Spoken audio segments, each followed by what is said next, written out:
بسم اللہ الرحمن الرحیم۔ Welcome to Ayesha voice. آج کی اس ویڈیو میں آپ کے ساتھ 13، 14 اور 15 شعبان کی فضیلت برکات شیئر کروں گی۔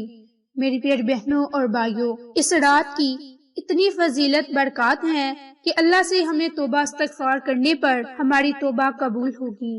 میری پیاری بہنوں اور بھائیوں، اس مبارک رات کو سمجھنا ہوگا کہ آخر کار کوئی سبب اور وجہ تو ہوگی، اور کوئی تو خیر اور برکت کا پہلو ایسا ہوگا کہ جس بنا پر نبی پاک صلی اللہ علیہ وآلہ وسلم نے ماہ شعبان کو ایسی فضیلت اور بزرگی عطا فرمائی۔ اس ماہ مبارک کی فضیلت کا سبب اس ماہ کی 15ویں رات ہے، جسے شب برات کے نام سے جانا جاتا ہے۔ اس فضیلت اور بزرگی والی رات کے کئی نام ہیں، جیسے کہ لیلۃ المبارک، لیلۃ البرات، لیلۃ الصدق، لیلۃ الرحمت، یعنی کہ برکتوں والی رات، دوزخ سے بری ہونے اور آزادی ملنے کی رات، دستاویز کی رات، خاص رحمت الہی کے نزول کی رات۔ میری پیاری بہنوں اور بھائیوں، اسی طرح اس رات کی 5 خاص خصوصیات ہیں۔ پہلی صرف یہ ہے کہ اس شب میں ہر حکمت والے کام کا فیصلہ کر دیا جاتا ہے۔ اللہ تعالیٰ کا سورۃ دخان میں ارشاد ہے کہ اس رات میں ہر حکمت والے کام کا فیصلہ کر دیا جاتا ہے۔ اس رات کی دوسری خاصیت یہ ہے کہ اس رات میں عبادت کو ایک خاص فضیلت حاصل ہے۔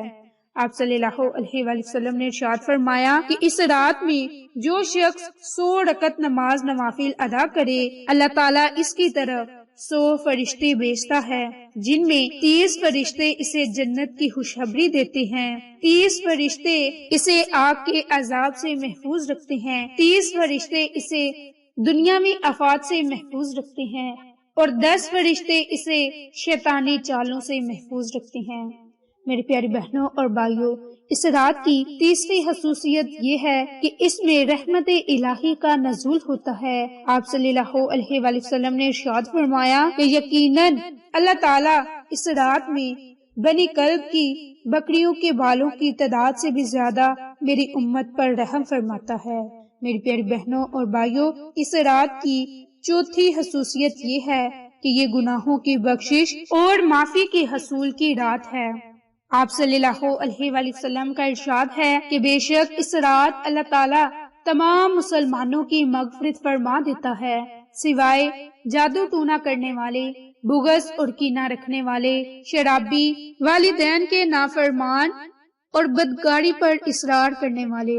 اس رات کی 5ویں خاصیت یہ ہے کہ اس رات اللہ تعالیٰ نے اپنے رسول اللہ صلی اللہ علیہ وآلہ وسلم کو مکمل شفاعت عطا فرمائی، اور وہ اس طرح کہ نبی پاک صلی اللہ علیہ وآلہ وسلم نے شعبان کی 13ویں رات اپنی امت کے لیے شفاعت کا سوال کیا، تو آپ صلی اللہ علیہ وآلہ وسلم کو تیسرا حصہ عطا فرمایا گیا۔ پھر آپ صلی اللہ علیہ وآلہ وسلم نے شعبان کی 14ویں رات یہی سوال کیا، تو آپ کو 2/3 حصہ عطا کیا گیا۔ پھر آپ صلی اللہ علیہ وآلہ وسلم نے شعبان کی 15ویں رات سوال کیا، تو آپ صلی اللہ علیہ وآلہ وسلم کو تمام شفاعت عطا فرمائی گئی، سوائے اس شخص کے جو کہ اللہ تعالیٰ سے دور ہوتا ہے۔ شب برات کی رات آپ صلی اللہ علیہ وآلہ وسلم نے فرمایا کہ اس سال میں جتنے بھی لوگ پیدا ہونے والے ہوں، سب کے نام لکھ دیے جاتے ہیں، اور جتنے لوگ فوت ہونے والے ہوں ان کا نام بھی لکھ دیا جاتا ہے، اور اس رات میں لوگوں کے سارے سال کے اعمال اٹھا لیے جاتے ہیں، اور اسی رات میں لوگوں کی روزی مقرر کی جاتی ہے۔ نبی پاک صلی اللہ علیہ وآلہ وسلم شب برات میں یہ چند کام کیا کرتے جو اب میں آپ کے ساتھ شیئر کروں گی۔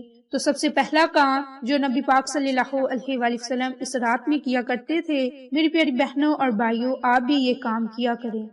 تو وہ پہلا کام کثرت سے دعا کرنا۔ اس رات میں نبی پاک صلی اللہ علیہ وآلہ وسلم کثرت کے ساتھ دعائیں کرتے اور اللہ تعالیٰ کی بارگاہ میں سجدہ ریز رہتے۔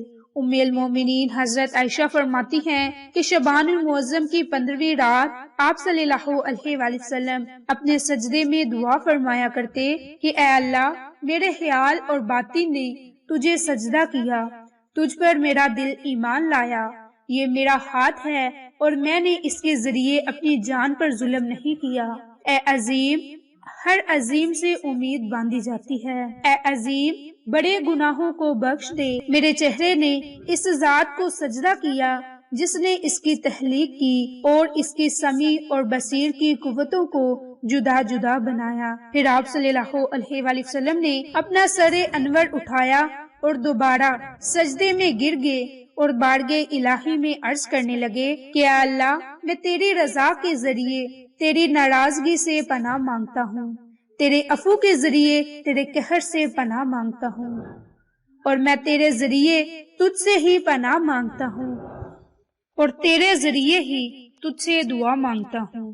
میں اس طرح تیری ثنا کا حق ادا نہیں کر سکتا جیسے کہ تو نے خود اپنی ثنا بیان کی۔ میں ویسے ہی کہتا ہوں جیسے میرے بھائی حضرت داؤد نے کہا، میں اپنے چہرے اپنے مالک کے سامنے خاک آلودہ کرتا ہوں اور وہ حقدار ہے کہ اس کو سجدہ کیا جائے۔ پھر آپ صلی اللہ علیہ وآلہ وسلم اپنا سر انور اٹھایا اور عرض کیا کہ اے اللہ، مجھے ایسا دل عطا فرما جو ہر شر سے پاک صاف ہو، نہ بے وفا ہو نہ بدبخت ہو۔ باحولہ شعیب الایمان۔ اسی طرح شب برات کو جاگنا اور صبح کا روزہ رکھنا۔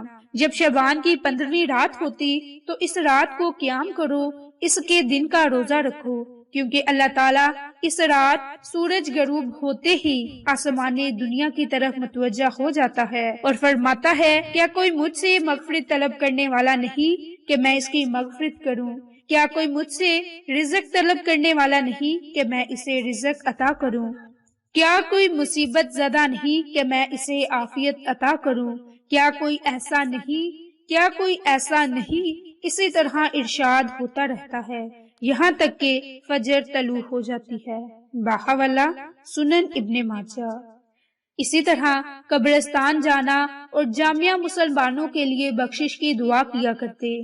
اسی طرح شب برات کی رات کثرت سے رات کو عبادت کیا کرتے، سر سجدے میں رکھ کر اپنے تمام امت کے لیے خصوصی دعا مانگا کرتے۔ میری پیاری بہنوں اور بھائیوں، یہ وہ چند کام تھے جو نبی پاک صلی اللہ علیہ وآلہ وسلم کیا کرتے تھے۔ میری بہنوں اور بھائیوں، شب برات کو جب رحمت الہی کا سمندر ٹھاٹھے مارتا ہے تو ہمیں بھی خلوص دل سے توبہ استغفار کرنی چاہیے، مگر ہم کس قدر بدقسمتی کی بات ہے کہ شب برات کی اس قدر فضیلت، اہمیت، برکات اور سعادت کے باوجود ہم یہ مقدس رات بھی تہمات اور فضول ہندوانہ رسومات کی نظر کر دیتے ہیں۔ اس رات آتش بازی سے گزار دیتے ہیں، جس ذلت اور رسوائی، بے حسی، بدنامی، خوف اور دہشت گردی، بے برکتی کی زندگی بسر کر رہے ہیں۔ اس سے چھٹکارا پانے کے لیے اللہ سے دعا کریں۔ اللہ کی ذات ہماری شب برات کی رات کے صدقے ہماری دعا کو قبول فرمائے گا۔ میری پیاری بہنوں اور بھائیوں، یہ شب برات کے چند اعمال اور وظائف ہیں جو میں نے آپ کے ساتھ شیئر کیے۔ آپ نے شب برات کی رات یہ 100 نوافل ضرور ادا کرنے ہیں۔ انشاءاللہ اس کی برکت سے آپ کو بہت سے فائدے ہوں گے۔ آپ کو ہماری ویڈیوز پسند آئیں تو اسے لائک، شیئر اور سبسکرائب کریں۔ جزاک اللہ۔